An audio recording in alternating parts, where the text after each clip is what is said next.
I think in food science, there is unbelievable ingenuity that is around the corner. When I think about the future, I think about my kids and what are we going to leave them? Without pain and struggle, you're not David Chang. Everything's on the table. Technology is going to change food. That is inevitable. We need to recalibrate how we eat. How is this breakfast? Can we build it better? What's the future hold? Oh. What makes it delicious? What ways can restaurants evolve? Why are you asking like I have the answer? Sushi is like 99% frozen. It's like, oh, this restaurant's closer to the water. It's gonna be better, fresher. It's like saying the wine tastes better closer to the grapes. What if I ordered the bacon ranch cheese fries for breakfast? Food is the last experience that you can't download. It's designed to make the meat eater say, oh my God. We're going to be eating lab-grown meat. You could just recreate like a gooey duck. You could go even further back and do its ancestor, the dinosaur. That's real insanity. Hands up, hands up. Shake it, shake it, shake it. With restaurants in the future, you're going to see so much innovation. It can look at the piece of meat. It can know how hot that portion of the grill is. Perfect cooking every time. That's more than 5, 6, 7 years out. Oh, no. We are installing that into steakhouses this year. Dave literally... okay. Just do it. We're going to have climate issues that are going to impact food. We've come up with salmon without using animals. I mean, you read about it, and you're like, one day. I didn't know it was today. Food's going to get crazy interesting. Hooray! How do you not be inspired by the future? That's the most hopeful thing I've ever heard you say. I know, can you believe that? Maybe I have a concussion or something. Just do it. I want to know everything about what I'm eating. Sometimes I do not want to know. Just do it. Hi, I'm Esquire's Kevin Sintumuang, and that was the trailer to Hulu's The Next Thing You Eat.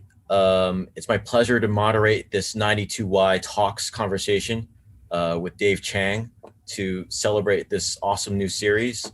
Dave, congratulations on the show.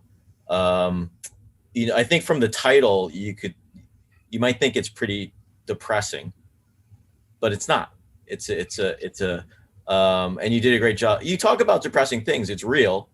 Yeah. You don't shy away from that. It's not all utopian, but there's a lot of dystopian stuff and a lot of stuff that's kind of in the middle, right? Where there's no easy answer yet, and it's about asking the right questions. So tell me about how the show came about. Was there like an aha moment where you were like, things are becoming much more convenient yet kind of less delicious, Well, first of all, Kevin, thank you for talking to me about this. This show started because, Morgan Neville and I are close. We worked on a variety of projects, and we were just talking as friends did back in March of, was it 2020? Mm-hmm. When did the world end? 2020? Last time I checked, yeah. Okay. I know it seems like I don't know if it's 2019 or 2020, whatever it was, the beginning of the end, what it felt like. Yeah. And and it was really dark and depressing and bleak, as it was for the entire world for the most part, right? And clearly trying to figure out what the hell I was going to do for my businesses. And then, Morgan is just an inquisitive, curious person. I was just telling him, and he's like, you know what? Like, what else do other people think? And I just connected Morgan with, 60 of my chef friends, both cooks in front of the house and chefs, cooks, like everybody basically that I knew. And he spoke to them and he recorded a bunch of conversations because he's a documentarian filmmaker. And then he's like, hey, Dave, I think we should do a show. And I was really hesitant. Number one, there's a variety of reasons. One was how the hell we were going to film anything. Right. I think the filming of any production during COVID, I don't know if people realize the intense difficulty to get anything done. So that was one. And you just want to do, everything as safe as possible. Two was the subject matter. Next Thing You Eat seems like a pretty placid thing, but you know, if you clearly with where we're at, didn't seem like maybe it's a positive thing. So that I went into this with a lot of apprehension as to how the hell it was going to be something that wasn't like watching, you know, 9 hours of the most depressing things. And like nobody wants to be reminded of what everyone just lived through. You don't need to talk about it. Right. And I sort of just trusted Morgan, and talking to, we didn't even have a title for the show. We were just like, you know, we had an idea. Hulu was like, love to see where this winds up. And as we were just continuing to talk to people, that led to talking to journalists / entrepreneurs / technologists that had a lot of optimism for the future, you know, and we went to sort of talk to them and tell that story. And what we wanted to do, the goal, at least for myself, was, you know, to document that, you know, as I sort of learn about the things myself, that there's actually hope around the corner. Some of it could be bad, some of it could be good. We didn't want it to be prescriptive. There are certain conclusions that I think we you know, follow science and data and say that's going to be inevitability. Like 2050, there's not going to be enough protein in the world. Things like that, we just sort of make, you know, definitive statements about as close as we can. But we didn't want to say that this is what's going to happen in 5 years, 10 years, 20 years. It's more like, these are some probable events. They may or may not happen. We haven't even covered all the things that may happen. There's so many things. But what I really wanted was, whatever happens, let's start the conversation about what it means, what is practical about it. And if something is an inevitability, like lab-grown meat, for example, let's not wait to have it sort of dumped on us.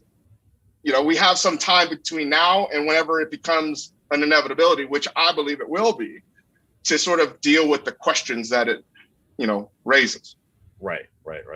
And you start to show off. We'll get to the lab grown meat in a bit, because I definitely want to talk more about that. But you start to show off with like pretty much with the most dystopian thing that a lot of us can relate to is, you know, we're, you know, with Zoom and constantly being on screens, it's robots, it's Skynet, right?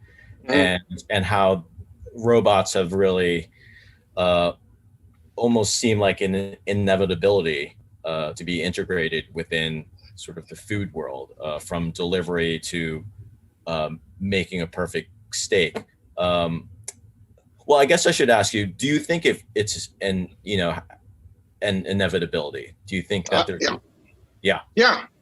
I mean, do you think in the future we're going to get, you know, delivery from companies slower or faster? Right. No one it's wants never going to get slower. It's not going slower, right? Yeah. Things are just going to get faster. We'll have remnants of people that want to, you know, be contrarian to that, but I think for the most part things are going to get faster. And you know, one of the patterns that emerge that I think is prevalent throughout the series is, at least when growing up watching the Jetsons and Star Trek and Star Wars and any sci-fi B movie, you have this idea that the future is going to be something that is hard to comprehend.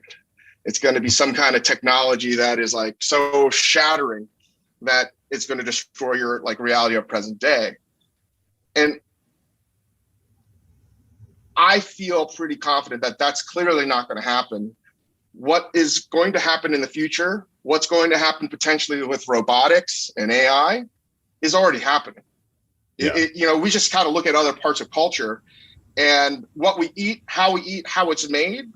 We have to just sort of look at other things that we have data on and sort of extrapolate, well, that's a good chance it'll be the same way for us. For example, I think, you know, if we had more time, and this would probably be a whole nother documentary in and of itself, like if you think about dishwashers, 40 years ago, we didn't have automated dishwashers. If you go to any professional kitchen, right, there's more than likely a very expensive, semi-automatic like a lot of levers and computers in this dishwasher now. Does the work of 3 to 4 people of what it used to be. So 3 to 4 people got displaced. It is now an instrumental part. We've never asked questions about a Roboku, which is basically like a food processor in your home kitchen or professional kitchens. You just assume that this is what it is. Right. It's already been integrated in how we live and walk and breathe. So that's what I think it will happen. It will happen at such a pace that we won't even really question it. But we should start to ask, is it good or is it bad? Or, I'm conflicted because a lot of the stuff I want to use myself, but I don't know what the answer is. I don't know what the repercussions are. Would I love an automated glass polisher? 100%. Mm-hmm. But what are the implications on immigration and low entry jobs and all these things? So I look at, one of the things that didn't make it, a lot of things didn't make it, but again, I think we should study is what happened to the automotive industry in Detroit. I mean, booming town, and then automation came in, and a lot of people lost their jobs, and Detroit had a real hard period. It's still going through a hard period, but if you look at the automotive industry, the factories, it's a robotic arm, couple humans, couple robotic arms, humans. Humans aren't going away, restaurants aren't going away, but it's a pretty good indication that we're going to have some kind of automotive system, robotics, incorporated in all kinds of restaurants. Mostly it's going to start in fast food industry, which again leads to another issue is food needs to be more expensive for a lot of people that can't afford to pay more money for food, but fast food is going to be highly automated and it's going to be cheaper. So food's going to be more expensive and cheaper simultaneously. Right. So we should talk about these things. And have you ever, a big sort of underlying theme throughout the show is things are in a way becoming more convenient, but there's kind of a loss of deliciousness, right? The kind of crave factor. Have you during the course of the show, did you try anything, whether it was lab grown meat, whether it was a pizza made by a robot, where you're like, oh, this is actually might be better than what a human could have done? Or a real chicken.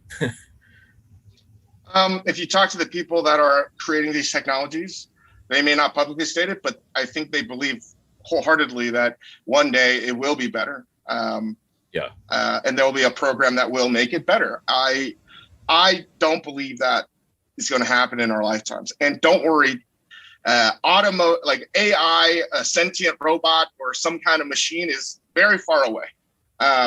It's not happening probably in our lifetimes as well, right? But you're going to start to see the beginnings of something like that. That's, again, my limited analysis. That's what my current opinion. It could clearly change tomorrow.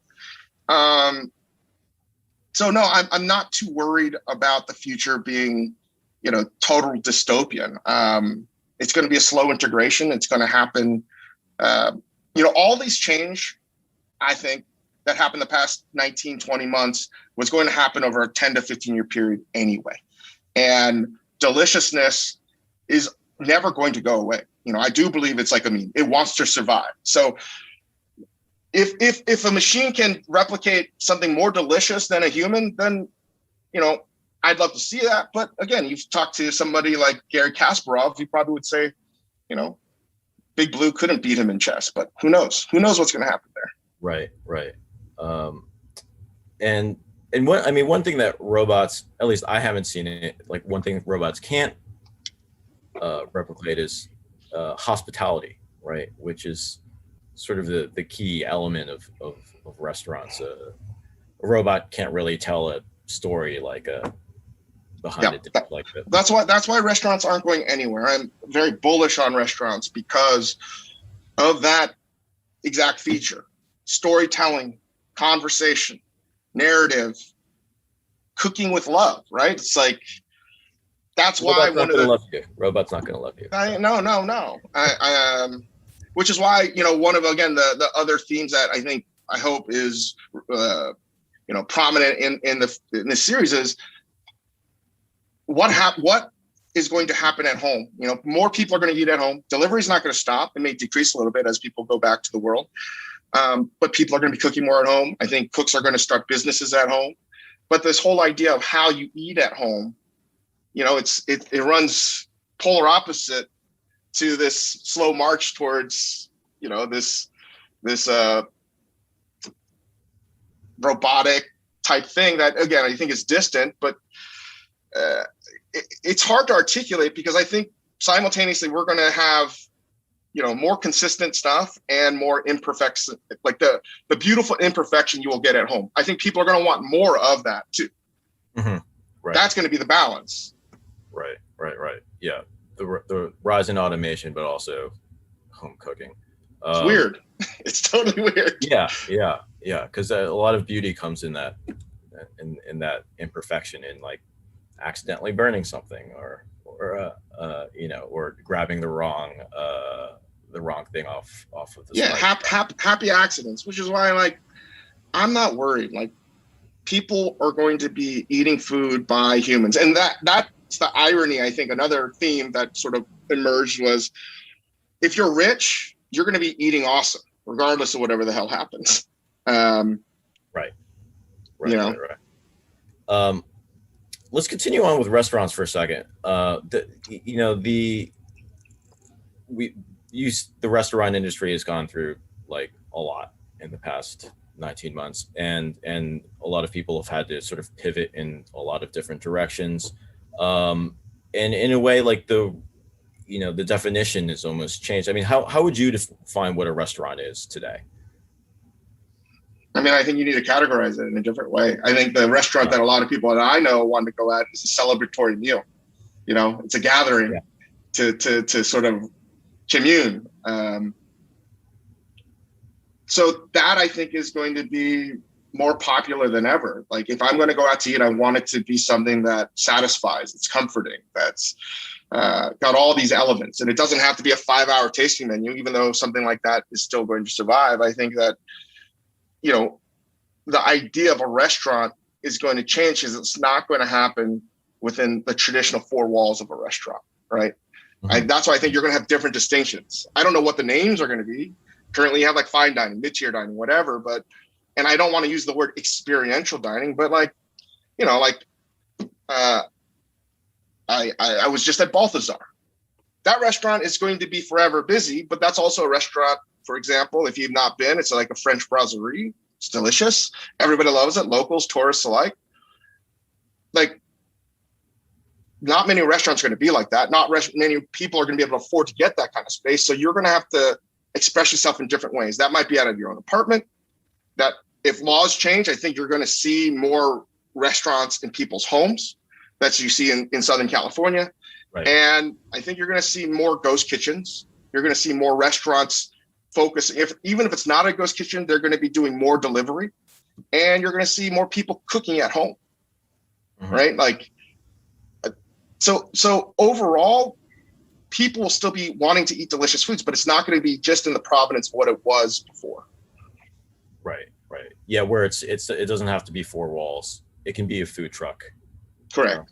And like, just like I love that segment with Food Gnome, which is that home-based food app where people are cooking stuff in their homes and delivering it to people, which is one wonderful idea.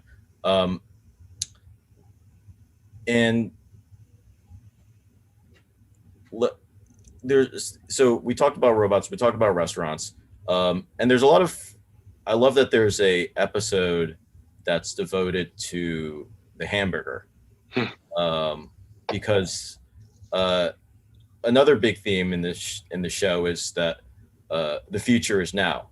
Like, what we're eating now is what we're going to be eating in the future. There will always be a hamburger. There will always be some form of like fried protein thing, whether it's a chicken nugget or, you know, artificial chicken. Do you think that the solution to hamburgers is artificial meat, or do you think it's something like the vada pav, the Indian, you know, sort of, for lack of better version, potato dumpling sandwich, right? I mean, the vada pav is delicious, right? And I think we wanted to, again, I feel like each episode could be much longer, but I think part of it was to keep it snappy and upbeat as much as possible and to hit a lot of things as we move forward. But part of talking about the vada pav or any kind of meat alternative that's delicious, that is a sandwich ultimately, or hamburger, or however you want to see it, is that we have those analogies already happening in this world today, right? Like it's been around forever. So we don't have to imagine a world where there's going to be like some combination that we've never created. All the combinations for the most part are done. Yeah. And I think, again, like moving forward, you're going to just see more variety of that. And we spent a lot of time trying to prognosticate like what the hell is going to be the future of food on people's plates. And, there's a reason why we chose the burger. It's just such a universal food language that everyone sort of understands. And 100 years from now, people are still going to be eating hamburgers. That's just, I bet a lot of money on that. Problem is, not the problem. The difference is, it's more than likely it's not going to be commodity beef. It's going to still taste like a burger, but it may be beyond, maybe impossible, maybe mushroom based, maybe a lot of different things. I think there's a good chance that it will more than likely be cultivated meat, which, whether you agree with it or not, we should all be prepared for the implications of it if it does work. You know what I mean? And that, I think, will get it only works if it gets cheap enough. And if it gets cheap enough, then think about the I can't say it's not negative. I can't say it's really positive, but there's no more animal suffering. Mm-hmm. There's no more animal husbandry.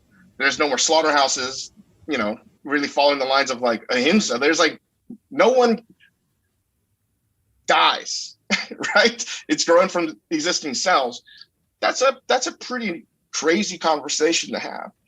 People aren't going to stop eating meat unless it's totally gone. And we already have plenty of substitutes right now. And I know, because there's a half a dozen new meat alternatives that are going to hit the market this year, and it's only going to like accelerate. So by the time 2050 happens, we're still going to be eating chicken nuggets. We're still going to be eating chicken tenders. We definitely still will be eating hamburgers.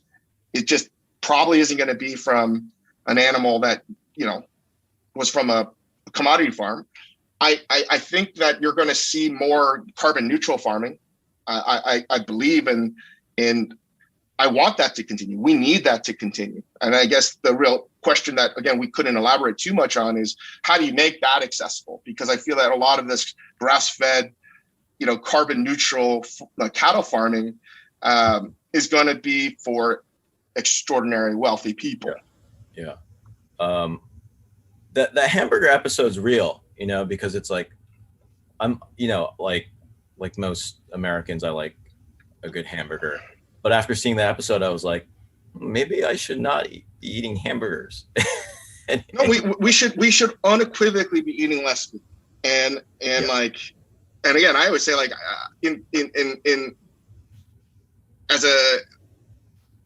as an academic exercise, it's really hard to argue against being a vegetarian. You know what I mean? But right. I just love it too much, and I just can't give it up. But and I sell a lot of it, so I'm conflicted too. I'm like, how do you be the solution, not the problem? So it's hard. It's a really hard thing to answer. Have you ever tried to go like vegetarian or vegan for like a week? No. So I try. It's fucking impossible. Yeah. I can't. I mean, the only time I ever did it was when I lived in London in 1994, and there was mad cow disease. There was just, and the pound was $2. It was 2x more expensive. So, you just couldn't eat anything that had like animal protein. And that was the longest I ever went, probably like 2-3 months. Yeah. And so you really do genuinely believe like that the solution isn't like, vertical farming and just more vegetables, but you really do genuinely feel that there needs to be an artificial meat solution to feed the masses in the future, right? I mean, we can't even get this country fully vaccinated. You're going to tell somebody they can't eat beef? Good luck with that. Good luck with that. No, I just think the world over, people eat meat, man. And yes, the younger generation, God bless them, they're much more forward thinking, and I think they're much more open to eating alternatives. But animal husbandry is not going away at all. I just don't believe that to be the case. And I know too many farmers that are doing it the right way, and they should be celebrated, not punished. And secondly, like, we do have meat alternatives. We've had meat alternatives for centuries. Right. People just choose not to eat it. So I think, again, that only happens if there is no way to have a naturally grown like meat. But here's the thing: the future is now. Like, we're seeing this with fish, right? 25, 30 years ago, you used to be able to catch and eat wild Atlantic salmon in Connecticut River, right? Like, that is an endangered species. You cannot do that anymore. I remember when I started cooking, sea bass used to be really big. You used to get a lot of local fish. You still can, but it's much more expensive because we've depleted a lot of it. There are a lot of fish that you can't get anymore because they're either too expensive because they've been depleted, or they're just not around anymore. Steelhead trout, I think, was one of the lowest sort of migratory periods ever this year because of who knows why. Mostly probably because of global warming. I'm not an expert, but it's certainly harder to get certain things. Now, you've already seen this happen. California rolls, people eat all the time, but you don't eat it with real crab meat. It's imitation crab meat, right? Like, people aren't going to give up that idea of eating something that tastes like seafood. Right. It's just not going to happen. Yeah. And whether it's urban fish farming, I mean, aquaculture has to work. These are certain things that, again, have to work. I mean, again, I'm not an expert in any of this. This is just what I saw and what I've talked to people about. We need to have aquaculture that doesn't damage the wild populations of fish, because a lot of it does do that. Most farm fishing is really bad. Too much energy for what comes out in terms of making it, and the pollution. So we need to find a more sustainable way to grow it within cities. Vertical farming example has to work. Like, it's so expensive right now. It probably doesn't work today, but we have to make it work. You know what I mean? Like, we have to make cultivated meat work. We have no choice unless you just ban it altogether, which, again, I just don't see happening. Right. And for those people who don't know what vertical farming is, can you explain to them that? Yeah, I mean, if you've seen like those marijuana farms on TV, like, that's basically it. But imagine it's like stacked on top of each other, and there's different ways you can grow it with LED lighting, and it's right. The part of it is the goal to make it more sustainable, more water efficient, more energy efficient, and also, like, because, like, no animal feces get there, like, it almost removes all foodborne illness completely. So it's incredibly safe, and it's gotten a lot better. It has gotten a lot better over the past 5+ years. And one of the complaints about it, it's too goddamn expensive. But with more people on this planet, we're going to need more access to fruits and vegetables. And I think who knows what's going to happen with global warming, but, like, I would bet good money that we're probably going to see a lot of failures in this business until it has to work, and then we make it work. Yeah.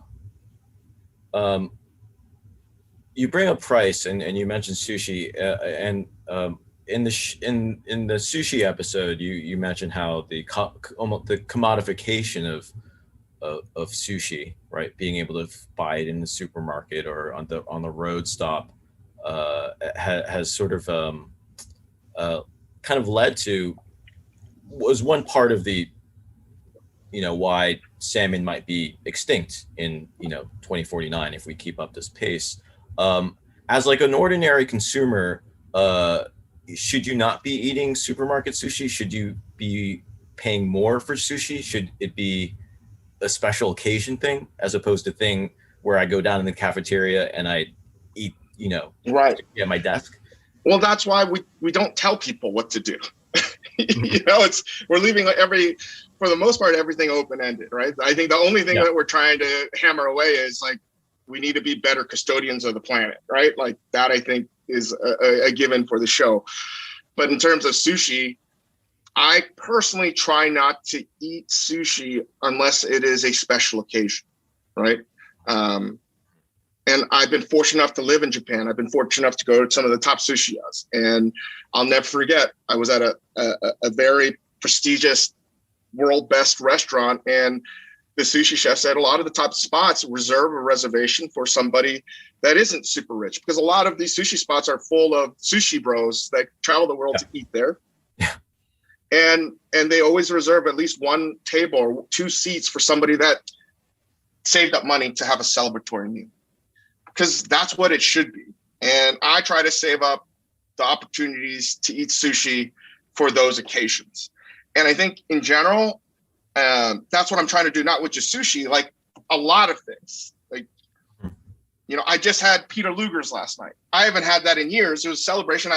I'm here seeing friends, and it's like, let's eat a steak, and if we're going to eat it, let's like do it right. And that's where we went. And you modify everything else in your diet. I hope that people understand that sushi probably is not going to be just seafood based. It's going to have pastor taco meat in it, and it's going to continue to evolve in new fantastic ways.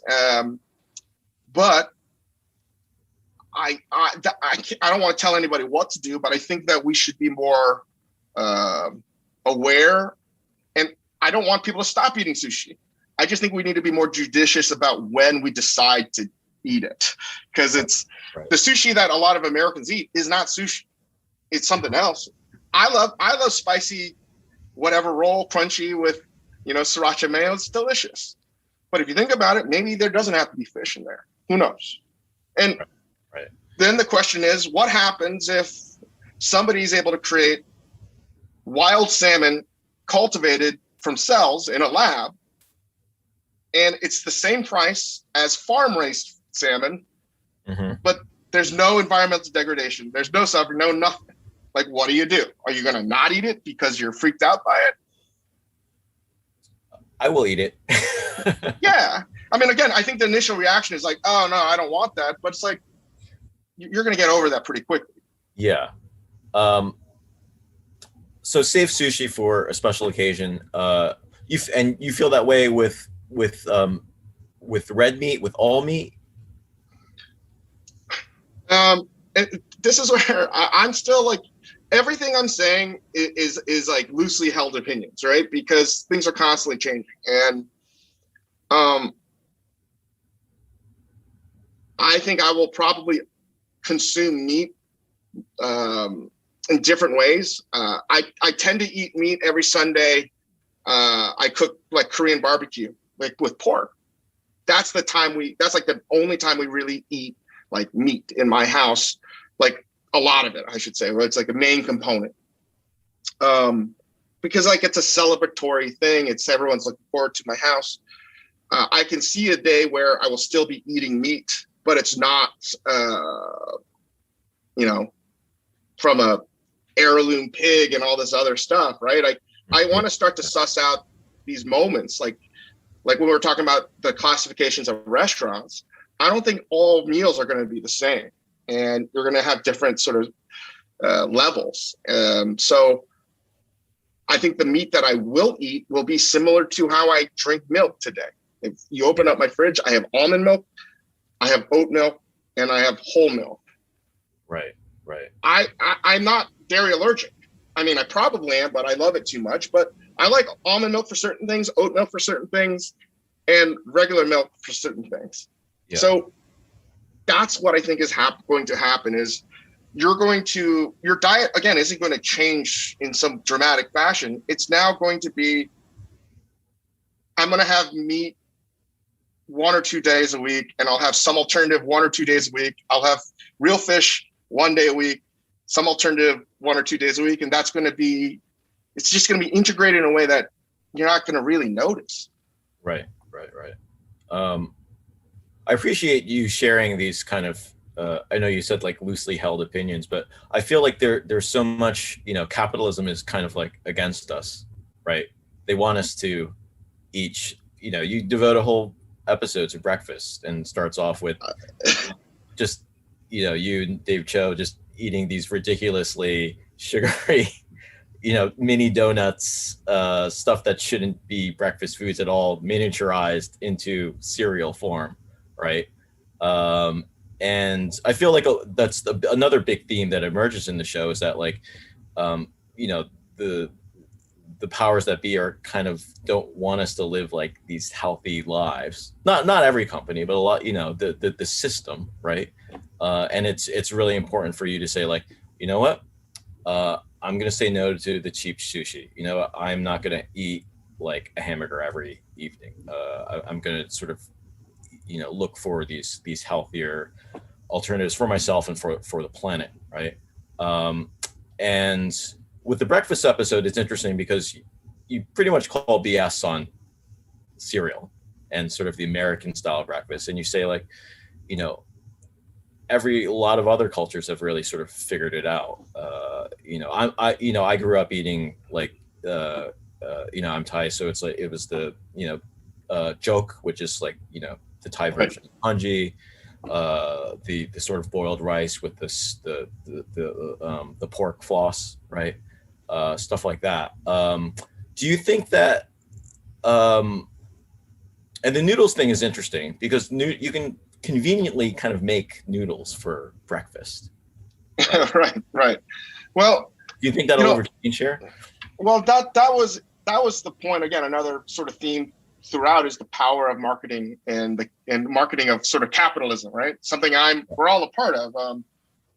And a little bit like the Matrix red pill or blue pill. It's like you have a choice to reject it and to like eat whatever the hell you want. And honestly, that's what breakfast should be, because around the world, for the exception of say Italy and France, especially Asia, it's like you sort of eat whatever you want. Like yes and no, you know what I mean? But yeah, but that's not the case here. It's very prescribed of what is breakfast food, what's lunch food, and what's dinner.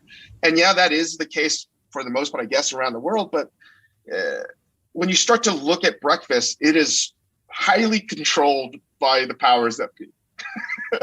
And why the hell is cereal and donuts considered breakfast food?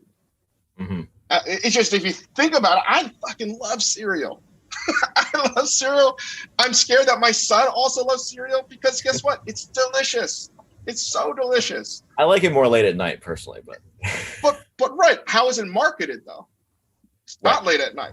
Yeah. This is a breakfast food. Donuts should be a dessert. Like if you think about it, would you eat a donut as an appetizer, a sweet donut? No. Doesn't make any sense. You can if you want to, but nobody would do that. But like, then why the hell would you have it the first thing of the day? Why would you have sugar cereal the first thing of the day? So part of that was just sort of looking at the absurdity of what we were accustomed to doing. And Morgan had the great idea. If you watch the episode, we do sort of a mockumentary commercial of, the Kool-Aid man is now like Pho man. And yeah. Again, it's so ridiculous that imagine that there's a commercial with a little kid asking his mom, I want to eat a bowl of pho in the morning. Well, what I want the audience to imagine is what would have to happen for you to watch a commercial and you not to believe that, like, and for you to be like, that's just normal. You know what I mean? Like, that's just a normal thing where you're not even laughing about it because, logically speaking, Pho Man is just as insane as Count Chocula. It's probably more fucking insane to have Count Chocula. You know what I mean? Yeah. Vampire telling you to eat chocolate cereal is a little strange for sure. Totally strange. It's one of the strangest things. Captain Crunch is totally insane. Yes. Yeah. And it's important to sort of, as the show points out, to kind of break out of those, what people sort of, what the powers that be, what capitalism, what, is sort of telling you to eat. And it's important to make those choices. And the other great thing about the show, what I love about the show, is that a lot of the solutions, as you noted, they're out there already, right? And you just have to look. And a lot of that is just, it's sort of from other cultures, just taking a hard look at other cultures. And I was wondering if you could talk a little bit about that, because there's, there are moments in the show where it's like you watch J.J. Johnson use a wok at Field Trip in Harlem. You see what Paul Carmichael's doing at the Momofuku in Australia, with his sort of Caribbean influences. And as the show notes, a lot of this sort of cross-pollination, these exchange of ideas of spice trade, a lot of it comes through, is born out of pain, colonialism, slavery. But there's also a lot to be learned from taking a look at, respectfully at other cultures and finding solutions. I guess my question is like, what did, during the filming of this show, what did you find kind of most enlightening that you sort of didn't know before? Well, I mean, so much of this, if there's something that is like limiting of the show, like a lot of it was just filmed like trying to capture my perspective because of how it was made. So I think I was shocked at how strong my American sensibilities were, right? Like everything can be made better. We can invent something better, right? There's gonna be some delivery thing that's gonna be fucking amazing, whatever. And then you just have to remind yourself like, oh, India's done this without an app, the most basic way humanly possible with Tiffin, extremely efficient, delicious, home cooked meals that get delivered like millions of meals a day, right? So you can look and be like, maybe we don't need to make anything better. Maybe we just need to be open that somebody's already done it. And we need to be more patient. We need to listen, and we need to be more open to ideas of other cultures that have perfected it, quite frankly. Yeah, for sure. Now tell me what, there's a lot of joy in the show, right? And I feel like there's a moment in the show where you're like, oh, we can actually, it's probably because you shot during the pandemic, and I assume there was a time where you were doing everything remotely. You couldn't like travel. And then I feel like I think it's the restaurant episode where the mood changes, where like, oh shit, I can go out and like enjoy food again. What was your kind of like, what was your first bite? What was the first kind of like travel, first time eating in a restaurant, and what did that kind of feel like after not having to sort of, not being able to travel all this time and eat outside? I think my first bite of food was Matt Horn's barbecue in Oakland. And I mean, the night before, that's a major first bite. Yeah. And the night before, we actually like went out drinking, and I was actually pretty hungover that episode because like I hadn't gone out, had margaritas with friends outside. We had just gotten in, and we're like, okay, I haven't seen anybody on production. It'd all been remote, and it was just a joyous occasion to actually like celebrate the company of being with people you care about in person. And that's the experience. Why congregating with other people over food and drink is never fucking going to go, ever. It's just intoxicating when it's done well. And it doesn't even have to be great food. And it's people first, right? And the next day, over overindulging in some alcohol. It was the first bite I had, first barbecue I've had. And it was like, made me goddamn weep. It was so delicious, but also just the moment of like, oh. And the other moment too was getting to eat sushi at Shuko in New York, one of my favorite restaurants. Mm-hmm. Nick Kim should be celebrated more for what he's done and his whole team there. And getting to eat with Wesley Morris, like a bespoke like sushi experience, like yeah, I was like, oh my God. And it made me really miss, you know, what I hope is around the corner of like some kind of normalcy, you know, whatever normal is, but God damn, it was good. And I miss restaurants so much. So yeah, if you see me eating something, it was genuine, like, oh my gosh, I can't believe I'm in a restaurant having like food individually cooked for us. It was amazing. Yeah. Well, it's wonderful to